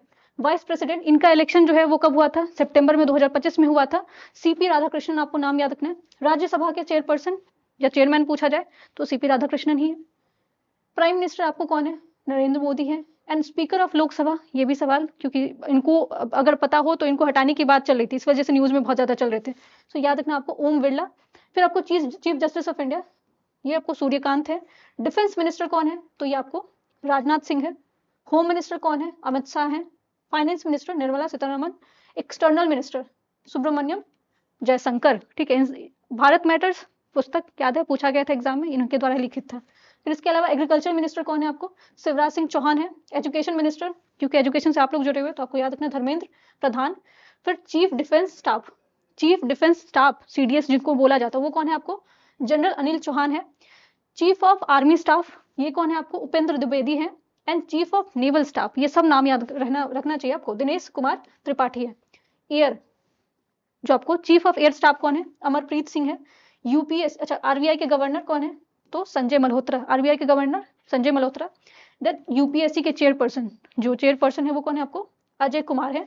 एसएससी, बहुत सारे लोग एसएससी वाले एग्जाम देते हो तो ये याद रखना हमको, गोपाल कृष्णन है। CBSE, central board of secondary education के चेयरपर्सन, इनको भी जो है वो 2025 में वापस इनका जो टेन्योर बढ़ा दिया गया था, ये कौन है आपको, राहुल सिंह है। इसरो, बहुत ज्यादा काम इसरो द्वारा किया जाता है, पूरे साल जो हमारा इसरो न्यूज में रहता है। सो इसके चेयरपर्सन कौन है आपको याद रखना है, आपको यहाँ पे एस सोमनाथ है, बट आपको याद रखना नाम चेंज हो गया, नारायण, ठीक है। फिर डीआरडीओ का चेयरपर्सन कौन है, समीर वी कामत है। एंड रेलवे मिनिस्टर कौन है, अश्विनी वैष्णव है, ठीक है। तो ये सारे नाम आपको पता होना चाहिए। कॉप ऑलरेडी मैंने बताया था बहुत डिटेल में, कॉप 30 बताया था ब्राजील में हुआ है, ठीक है। कॉप 31 कहाँ पे होगा, टर्की में होगा। 2027 में आपको कॉप 32 कहाँ पे होने वाला है, तो ये यूथोपिया में होगा। और इसको करवाने वाला आपको फर्स्ट जो है वो कौन बनेगा, ईस्ट अफ्रीकन नेशन बनेगा। नेक्स्ट क्वेश्चन आपका क्रिकेट, जो क्रिकेट से बहुत लोग क्रिकेट प्रेमी है उनको पता होना चाहिए। So who has appointed as the 37th BCCI president, सितंबर में इनका अपॉइंटमेंट हुआ है। सो सितंबर में आपको 2025 में 37वें नंबर के बीसीसीआई अध्यक्ष के रूप में किसे नियुक्त किया गया, तो ये आपको मिथुन मनहास है। मिथुन मनहास को अपॉइंटमेंट किया गया इनको, ये फॉर्मर दिल्ली कैप्टन थे। सो दिल्ली के पहले पूर्व कप्तान रहे हुए हैं और ये 37वें नंबर के बने। लेकिन 36 नंबर के कौन थे, तो 36 नंबर के रोजर बेनी थे। और आईसीसी के भी तो चेयरपर्सन इंडिया से ही है, कौन है, जैसा है। और आईसीसी का हेडक्वार्टर आप लोगों ने मुझे बताया था दुबई है। अच्छा, बीसीसीआई का भी कोई हेडक्वार्टर है, कहाँ पे है। नेक्स्ट क्वेश्चन आपका अवार्ड से रिलेटेड है। So who has recently made the history by the becoming first Indians to receive the prestigious Kelton L Miller award. हाल ही में आपको केल्टन एल मिलर अवार्ड किसको दिया गया, तो ये सोनाली घोष को दिया गया, ठीक है। और ये आपको किस चीज से एसोसिएटेड है, तो काजीरंगा नेशनल पार्क, जो कि आपको कहाँ पे, असम में है। वहां पे इन्होंने कंजर्वेशन के लिए बहुत ज्यादा काम किया है। कुछ और भी ऑप्शन है, जैसे कि पूर्णिमा देवी बर्मन, ये भी असम से बिलोंग करती है। और इनको ना विटले अवार्ड मिला था, विटले अवार्ड। अब ये विटले अवार्ड पता होना चाहिए आपको। जैसे हम लोग देखते हैं आपको नोबेल प्राइज दिया जाता है। तो पर्यावरण के क्षेत्र में नोबेल प्राइज अगर पूछा जाए ना आपको, तो विटले अवार्ड को बोला जाता है, ठीक है। और ये आपको इवन इनको 2022 का यूनाइटेड, ये 2027 में इनको दिया गया था। 2022 का यूनियन जो आपको United nation champion of the earth award होता है, ठीक है, 2022 को पूर्णिमा देवी को मिला था। वंदना सिवा ये भी आपको पर्यावरण से जुड़ी हुई है। सुनीता नरेन जो है ये भी आपको पर्यावरण से जुड़ी हुई है। तो ये सारे नाम आपको याद रखने हैं। Which year was declared as the International Year of the Rangelands and Pastoralists by the United Nations? So संयुक्त राष्ट्र द्वारा आपको रेंजलैंड और पशुपालकों का अंतर्राष्ट्रीय वर्ष किसे घोषित किया गया? तो 2027 है। अच्छा 2000 क्योंकि एक और, अच्छा 2026 है ये, ठीक है। 2026 में एक और चीज इंपॉर्टेंट है, इसी साल को आपको याद रखना क्या चीज है, इंटरनेशनल वुमेन फार्मर जो है वो ईयर भी डिक्लेयर किया गया। तो अंतर्राष्ट्रीय महिला जो है किसान जो है साल वर्ष सेलिब्रेट किया जा रहा है किसके द्वारा? यूनाइटेड नेशन के लिए। तो दोनों चीज अगर आएगा तो दोनों चीजों के लिए तैयार रहना। इसमें गोल क्या है कि अवेयरनेस जो है, कैसे कल्चर को प्रोटेक्ट किया जाए, कैसे इन्वायरमेंट को प्रोटेक्ट किया जाए, और क्लाइमेट चेंज जो आपको जलवायु परिवर्तन हो रहा है उसको कैसे रोका जाए। नेक्स्ट क्वेश्चन आपका, which city has been recently become the nominated government of India UNESCO creative city of gastronomy, ठीक है। सो भारत सरकार द्वारा ही हाल ही में आपको शहर को यूनेस्को के क्रिएटिव सिटी ऑफ गैस्ट्रोनॉमी के लिए नामांकित किया गया, ठीक है, नॉमिनेट किया गया। सो आंसर क्या हो जाएगा आपका? लखनऊ उत्तर प्रदेश को नॉमिनेट किया गया। ये सेकंड सिटी है, ये दूसरे नंबर का सिटी है गैस्ट्रोनॉमी में। इससे पहले भी आपको एक सिटी हो चुका, तो सेकंड तो हो सकता ना पूछा जाए, फर्स्ट सिटी पूछा जाएगा। तो फर्स्ट सिटी आपको कौन सा था? हैदराबाद, ठीक है। हैदराबाद की बिरयानी फेमस है, याद रखना। नेक्स्ट क्वेश्चन भी बहुत बहुत इंपॉर्टेंट है। किस लिए इंपॉर्टेंट है कि, ठीक है, ये हमारे, इससे हमारा समाज बहुत ज्यादा ग्रसित है, और इन सारी चीजों को, समस्या को लेकर देखा तो बार बार कुछ ना कुछ न्यूज आता रहता है। So which village has officially become the India's first caste free village? Bharat का पहला जाति मुक्त गांव जो आपको आधिकारिक रूप से कौन सा बन गया, ठीक है। सो एकदम ऑफिशियल तरीके से यहाँ पे आपको कास्ट जो है, वर्ण व्यवस्था को प्रैक्टिस नहीं किया जाएगा, कास्ट फ्री हो चुका है। सो कौन सा विलेज बना है आपको? सो याद रखना आपको, साउंडला, महाराष्ट्र। साउंडला जो है आपको महाराष्ट्र में ये कास्ट फ्री विलेज डिक्लेयर किया गया है। अब बार बार कुछ कुछ ऑप्शन में आ रहा है, तो ऑप्शन भी अपने आप में ऐसे ऑप्शन नहीं डाला हुआ, ठीक है, इसके पीछे भी कुछ करंट अफेयर जुड़ा हुआ है। मोढेरा के बारे में मैंने ऑलरेडी बताया आपको। फर्स्ट सोलर विलेज है आपको कहाँ पे? गुजरात में, पाली, ठीक है। जो पल्ली विलेज है ये आपको जम्मू एंड कश्मीर में। ये किस चीज को लेकर न्यूज में था? तो ये पहला आपको फर्स्ट विलेज है जो कि कार्बन न्यूट्रल बन गया है। कार्बन न्यूट्रल अर्थात, अब ऐसा नहीं कि यहाँ पे कार्बन बिल्कुल नहीं आएगा, कार्बन डाइऑक्साइड जनरेट ही नहीं करना है। कार्बन डाइऑक्साइड अगर कार्बन एमिशन होता भी है तो उसको बैलेंस किया जाएगा इनके द्वारा, ठीक है। भारत का कार्बन न्यूट्रल बनाने का जो है एक हमारा क्या है टारगेट है, कब का है वो? 2070 का है। नेक्स्ट क्वेश्चन आपको स्पोर्ट्स सेक्शन से रिलेटेड है। So which team top the medal tally in the Khelo India winter games की कैटेगरी में?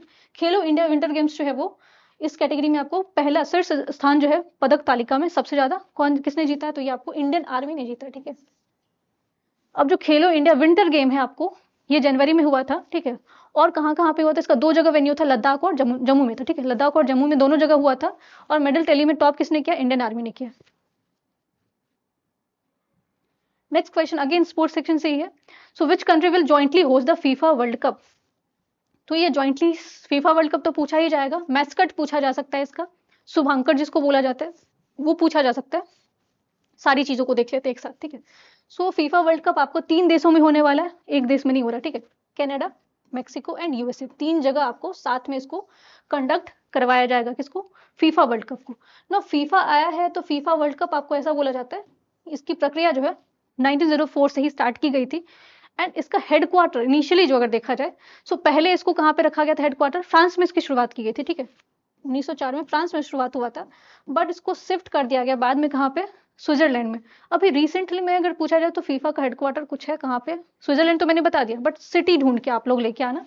शुभांकर जिसको मैस्कट बोलते हैं, मैस्कट आपको पक्का पूछा जाएगा फीफा से जुड़ा हुआ, ठीक है। सो फीफा से जुड़े हुए मैस्कट जैसे आपको याद रखना है कि जायू, ठीक है, ये जगुआर है जो कि मेक्सिको को रिप्रेजेंट करेगा। जगुआर किसको रिप्रेजेंट करेगा? मेक्सिको को, ठीक है। फिर आपको मैपल जो है वो मूज है, ये दिख रहा है आपको, ये मूज किसको रिप्रेजेंट करेगा? कनाडा को करेगा। एंड क्लच जो कि ईगल है, क्लच ईगल, ठीक है, ये किसको रिप्रेजेंट करेगा? यूएसए को, ठीक है। इवन यूएसए का जो है ना नेशनल बर्ड पूछा जाए, जो भी पूछा जाए, वो आपको ईगल माना जाता है या हॉक माना जाता है। नेक्स्ट क्वेश्चन भी स्पोर्ट्स सेक्शन से है। So who won the FIDE women's chess world cup 2025 defeating the Koneru Humpy. ठीक है, ये कुनेरू हम्पी भी आपको कर्नाटका से, हमारे ही देश से हैं, इनको ही फाइनल में इन्होंने, तो दोनों फाइनलिस्ट आपको भारत के तरफ से ही थी और लास्ट में कप भी हमारे देश में ही आया। ठीक है, सो इसको किसने जीता था? आपको दिव्या देशमुख ने। ठीक है, एंड इसके अलावा आपको याद रखना है कि 2025 में जो आपको चेस वर्ल्ड कप हुआ था वो कहाँ पे हुआ था? भारत में ही हुआ था। नेक्स्ट क्वेश्चन उनके लिए बहुत इंपॉर्टेंट है जो वर्क फ्रॉम होम जिनको बहुत पसंद है, जो बाहर जाके काम नहीं करना चाहते। वो होता है ना कि जिनको इंट्रोवर्ट होते हैं, उनको लगता है कि वर्क फ्रॉम होम मिल जाए, घर से बैठ के आराम से काम किया जाए। कुछ लोग ऐसे होते हैं जो बहुत अपनी लाइफ में फ्रस्ट्रेट हो जाते हैं, बोलते हैं चलो हिमालय में जाकर रह जाते हैं, हिमालय पर्वत पे रहते हैं, उनके लिए बहुत अच्छा ऑप्शन है ये। ठीक है, सो याकतेन विलेज जो है आपको which announce the India's first digital nomad village. So Yakten गांव जो है किस राज्य का भारत का पहला डिजिटल नोमैड विलेज घोषित किया गया है? ये कहाँ पे? आपको सिक्किम में। ठीक है, अब डिजिटल नोमैड विलेज क्या है? अब जनरली बहुत सारे लोगों को होता है ना कि इंटरनेट कनेक्टिविटी अच्छी चाहिए होती है, हाई स्पीड इंटरनेट चाहिए होता है, जब वर्क फ्रॉम होम करते हैं उनको तो प्रॉपर इंटरनेट चाहिए होता है। तो अब यहाँ पे अगर सिक्किम में आप चले जाओगे, याकतिन विलेज, जो आपको याकतिन विलेज दिख रहा है, यहाँ पे कोई समस्या नहीं आएगी आपको इंटरनेट की, आराम से वहाँ पे वर्क फ्रॉम होम कर सकते हो, हिमालय में भी रह सकते हो। ठीक है, अब सिक्किम आया है तो थोड़ा सा सिक्किम के बारे में जानकारी ले लेते हैं। फर्स्ट ऑर्गेनिक स्टेट, ठीक है, भारत का फर्स्ट ऑर्गेनिक तरीके से, ठीक है, जो एग्रीकल्चर करने वाला राज्य बना था, कौन था? सिक्किम था। ठीक है, इसके बाद बहुत सारे राज्य ने इस पे काम किया और ये केमिकल फर्टिलाइजर वगैरह, जो आपको केमिकल युक्त जो आपको फर्टिलाइजर होते हैं, खाद्य होते हैं, उसका यूज नहीं करते, ऑर्गेनिक तरीके से एकदम जो है पर्यावरण को बचाने के लिए इन्होंने स्टार्ट किया था और ये फर्स्ट स्टेट है। ठीक है, नेक्स्ट क्वेश्चन है आपका इंडियाज फर्स्ट, देखो फर्स्ट बहुत बार आता है। ठीक है, डेडिकेटेड ग्लास म्यूजियम कहाँ पे बनाया गया? तो ये फिरोजाबाद में बनाया गया, फिरोजाबाद अर्थात उत्तर प्रदेश। नेक्स्ट क्वेश्चन भी स्पोर्ट्स सेक्शन से रिलेटेड है। So who won the women's single title at the Australian open? Australian open आपको जनवरी फरवरी में होता है, तो इसमें आपको कौन विजेता था वुमेन कैटेगरी में? तो एलिना राइविंका। ठीक है, एलिना राइविंका, इनका नाम याद रखना है। मेंस कैटेगरी में पूछा जाए तो कार्लोस का नाम याद रखना, कार्लोस अल्कराज जो है वो मेंस कैटेगरी में थे। ऑस्ट्रेलियन ओपन की बात कर रही हूँ मैं। ठीक है, ये क्वेश्चन भी यहाँ पे संतोष ट्रॉफी एग्जाम में आ जाता है कि संतोष ट्रॉफी किस स्पोर्ट्स से एसोसिएटेड, कौन से गेम से जुड़ा हुआ है। So which team won the 79th number का नेशनल फुटबॉल चैंपियनशिप? तो ये सर्विस ने जीता है। ठीक है, किसको डिफीट किया था? मेघालय को डिफीट किया था। तो 79th नंबर का आपको याद रखना है कि किसने जीता है? सर्विस ने जीता है।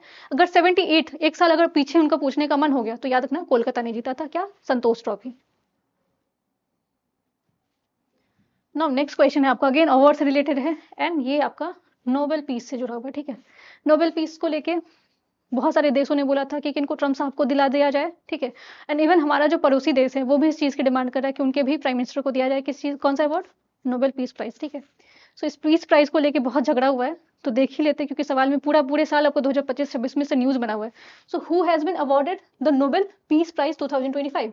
सो नोबेल शांति पुरस्कार आपको 2025 का किसको दिया गया था? सो मारिया कोरेना माचंदो को दिया गया था।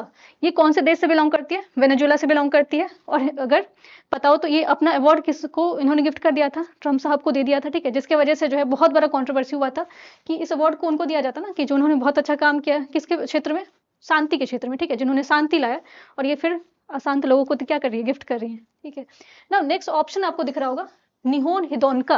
अब ये भी आपको 2024 2025 तो आपको समझ में आ गया, इनको मिला है, वेनेजुएला से बिलोंग करती हैं एंड उनका नाम याद रखना है। 2024 वाला पूछा जाए तो ये निहोन हिदोनका को मिला। ये कोई किसी इंसान का नाम नहीं है। ठीक है, निहोन हिदोनका आपको क्या है? एक ऑर्गेनाइजेशन है जो कि कहाँ पे? जापान में है। और अगर आपको पता हो तो द्वितीय विश्व युद्ध जो हुआ था, सेकेंड वर्ल्ड वॉर की वजह से आपको काफी ज्यादा वहां पे जो तबाही आई थी, और उसका अगर देखा है तो आज भी रिजल्ट देखने को मिलता है। आज भी लोग वहां पे उस चीज से क्या ग्रसित है, प्रभावित है। तो उन सारी चीजों को खत्म करने के लिए and at the same time international level पे, जो आपको अंतर्राष्ट्रीय लेवल पे जो ये सारी चीजें होती है ना, अटैक कर दो, न्यूक्लियर बम का यूज करो, इन सारी चीजों को लेकर अवेयरनेस, ठीक है, जागरूकता फैलाती है कौन? निहोन हिदोन का। इसलिए इनको 2024 का नोबेल पीस प्राइज मिला हुआ था। 2025 का आपको मारिया कोरेना माचुंदो को मिला हुआ था, जो कि वेनेजुएला देश से बिलोंग करती हैं। ठीक है, अदर कैटेगरीज में भी है, जैसे कि फिजिक्स में है, केमिस्ट्री में, बट उतना नहीं जाना आपको। पीस वाला तो क्योंकि न्यूज में चल रहा है तो हो सकता है आपको पूछ दिया जाएगा, बट अगर फिर भी इंटरेस्टेड हो तो आपको याद रखना लिटरेचर में आपको लेज़लो को मिला हुआ था। ठीक है, इनको मिला हुआ था। इसके अलावा फिजिक्स में आपको दिख रहे होंगे मेडिसिन है, केमिस्ट्री है, बट आपको पीस वाला पक्का पक्का याद करके चलना है। अब याद रखना कि इनके पास इन्होंने दे दिया गिफ्ट अलग बात है, बट इनको जो है नॉर्वे की तरफ से जो अवार्ड दिया जाता है वो इनको नहीं दिया गया था, ट्रम्प साहब को नहीं दिया गया था। किनको दिया गया था? मारिया को दिया गया था। नाम याद रखना, वेनेजुएला से बिलोंग करती है। नेक्स्ट क्वेश्चन आपको, which has been become the India's first fully solar power district. ठीक है, जिला लिखा हुआ है, विलेज नहीं लिखा हुआ है, डिस्ट्रिक्ट पे ध्यान देना। सो कौन सा आंसर हो जाएगा इसका? दीयू हो जाएगा। ठीक है, दमन एंड दीयू सुना होगा, दीयू जो है वो जिला बना आपको फुल्ली सोलर्ड। नेक्स्ट क्वेश्चन आपको एआई समिट से। सो इंडिया का एआई समिट 2026 वाला कंक्लूड हो चुका है। 2027 का जो है वो आपको कहाँ पे? स्विट्जरलैंड जेनीवा में होने वाला है। लेकिन इस समिट में बहुत सारी चीजें निकल के आई थी। नई दिल्ली तो आंसर हो जाएगा इसका। लेकिन इसमें आपको बहुत सारी चीजों पे बात किया गया था, जैसे कि 7 सूत्रास के बारे में बात किया गया था, 7 सूत्रास के बारे में बात किया था, 3 सूत्रास और अलग से बात किया गया। 3 सूत्रास में आपको पीपल, प्लेनेट और प्रोग्रेस के बारे में बात किया गया था। ग्लोबल थीम्स वगैरह रखा गया था, जैसे कि आपको ह्यूमन कैपिटल पे ध्यान देना है, मतलब जो ह्यूमन कैपिटल उस पे ध्यान देना, साइंस पे ध्यान देना। इसके अलावा आपको एआई रिसोर्सेज, क्योंकि एआई से रिलेटेड था, आपको आर्टिफिशियल इंटेलिजेंस रिलेटेड था, तो उस पर तो ध्यान देना ही देना है। फिर आपको innovation, social empowerment and safe and trusted AI, ये सारी चीजों के बारे में आपको याद रखना है। भारत मंडपम से इसकी शुरुआत की गई थी। नेक्स्ट क्वेश्चन भी आपको अवार्ड से रिलेटेड है। सो आपको क्राफुड प्राइज, जिसको अक्सर जियो साइंस का नोबेल माना जाता है, किस भारतीय मूल है, ठीक है, भारतीय मूल के इंडियन ओरिजिन साइंटिस्ट को मिला है। सो ये मिला है आपको किनको? वीरभद्र रामनाथन, इनको ये मिला है अवार्ड। याद रखना आपको किस चीज के लिए दिया गया।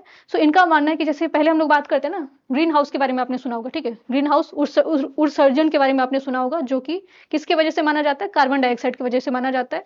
लेकिन इन्होंने बोला कि आप अकेले हर चीज के लिए कार्बन डाइऑक्साइड को रिस्पॉन्सिबल मत मानो, इसके लिए आपको CFC क्लोरोफ्लोरोकार्बन भी रिस्पॉन्सिबल है, और उस पर भी हमें काम करने की जरूरत है। इवन आपको कॉप जो हुआ था उसमें भी बात किया गया था, लेकिन इन्होंने अलग से बात किया कि जो खाने की जो समस्या है और जो आपको जो जलवायु परिवर्तन हो रहा है, उसको आप कार्बन डाइऑक्साइड से बस जोड़ के मत चलो, CFC से क्लोरोफ्लोरोकार्बन से भी जोड़ो। नेक्स्ट है आपको 72nd नंबर का मिस वर्ल्ड 2025 का ताज किसको पहनाया गया? So who has been crowned as the 72nd number world miss world. ठीक है, सो क्यों इंपॉर्टेंट है? क्योंकि इस जो 72nd नंबर का मिस वर्ल्ड था वो आपको हैदराबाद में, इंडिया में हुआ था, इसलिए थोड़ा न्यूज में चल रहा था, तो हमें पता होना चाहिए। तो ये अवार्ड किनको दिया गया था? उपल सुचाता को दिया गया था। उपल सुचाता आपको कौन से कंट्री से बिलोंग करती है? थाईलैंड से। अब मिस यूनिवर्स तो हमने मिस वर्ल्ड तो हमने देख लिया। मिस यूनिवर्स अगर पूछा जाएगा तो ये 74th नंबर की थी मिस यूनिवर्स, जिनको किनको मिला था? ये फातिमा बोस। ठीक है, ये मैक्सिको से बिलोंग करती हैं। सो नाम याद रखना आपको, दोनों में से कुछ भी मिल जाए ना, मिस वर्ल्ड मिले, मिस यूनिवर्स मिले। सो मिस यूनिवर्स मिले तो फातिमा बोस जो कि मैक्सिको से, एंड मिस वर्ल्ड मिले तो आपको ओपल सुचाता, नाम याद रखना, थाईलैंड से। ठीक है, और मिस वर्ल्ड आपको कंपटीशन कहाँ पे हुआ था? इंडिया में होता है, हैदराबाद से शुरुआत की गई थी इसकी।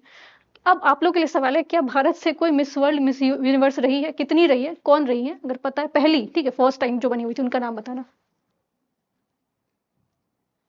नीति आयोग के द्वारा जो है वो, किस राज्य को नीति आयोग के द्वारा आपको भारत का अदरक राजधानी, जिंजर कैपिटल बनाया गया है? सो ये आपको कौन सा बना है? मिजोरम। नीति आयोग ने इसको डिक्लेयर किया है जिंजर कैपिटल। नालसा के, ये अगेन अपॉइंटमेंट वाला क्वेश्चन है, इसमें ज्यादा कुछ है नहीं। सो नालसा के जो आपको चेयरपर्सन बने वो कौन है? आपको विक्रम नाथ है। सूर्यकांत 53rd नंबर के चीफ जस्टिस ऑफ इंडिया है।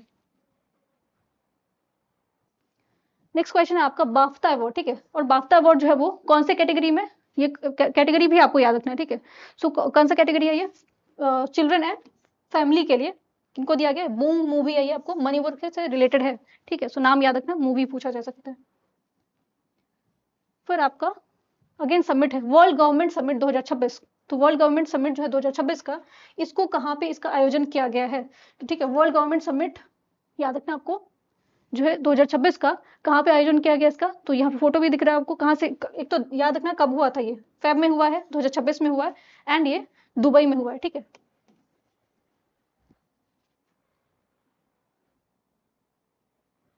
नेक्स्ट क्वेश्चन आपका विंटर ओलंपिक्स से है। सो विंटर ओलंपिक्स खत्म हो चुका, विंटर में हुआ था। अब ये हुआ कहाँ पे था? इटली में हुआ था। इसमें सबसे ज्यादा जो है मेडल किसने जो जीता है? कौन से देश ने जीता है? नॉर्वे ने। इटली में हुआ, लेकिन मेडल सबसे ज्यादा नॉर्वे ने जीता, ये बस याद रखना। कहाँ पे हुआ था? तो ये इटली में हुआ था। नेक्स्ट क्वेश्चन आपका अवार्ड से रिलेटेड है अगेन।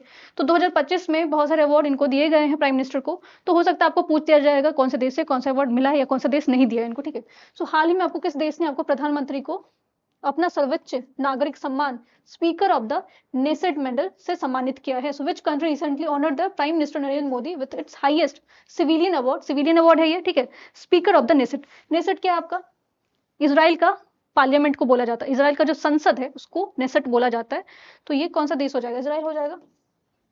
बट थोड़ा सा देख लेते हैं इसके अलावा जो है कौन कौन से अवार्ड इनको 2025 में, बहुत सारे अवार्ड है आपको 2019 18 से दिख रहे हो, आपको 2016 से दिख रहा होगा, 18 19 सब नहीं देखना, 2025 का आपको पता होना चाहिए। तो 2025 में इनको साइप्रस से मिला है हाईएस्ट ऑनर अवार्ड, ठीक है। इसके अलावा श्रीलंका ने भी इनको दिया है, जिस अवार्ड का नाम था मित्र विभूषण अवार्ड। तो मित्र विभूषण आपको पूछा जा सकता है, श्रीलंका ने दिया था, ठीक है।